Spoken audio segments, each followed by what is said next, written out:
پاکستان کے وزیر دفاع خواجہ آصف نے محمود غزنوی کے بارے میں یہ کہا ہے کہ محمود غزنوی ایک لٹیرا تھا۔ یہ ایک جاہلانہ بیان ہے۔ مفکر پاکستان علامہ اقبال رحمہ اللہ علیہ جب افغانستان گئے تھے تو وقت کے بادشاہ نادر شاہ کے پیچھے نماز پڑھی تھی اور ان کو کہا تھا کہ میں نے غزنی جا کر محمود غزنوی کے مزار پر سلام پیش کرنا ہے۔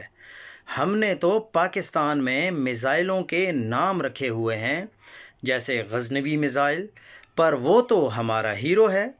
محمود غزنوی کو برا بھلا کہنا تو ہندوتوا کا یعنی مودی کا نیریٹو ہو سکتا ہے۔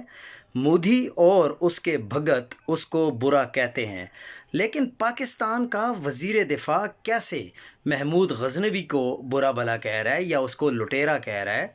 اب حیرانگی کی بات یہ ہے کہ افغانستان کی حکومت نے بھی اس بیان کو برا بھلا کہا ہے اور کہا ہے کہ ہم اس بیان کی مذمت کرتے ہیں اور ہم چاہتے ہیں کہ اس طرح کے بیانات نہ دیے جائیں، کیونکہ یہ دو طرفہ تعلقات کو خراب کرنے والی بات ہے۔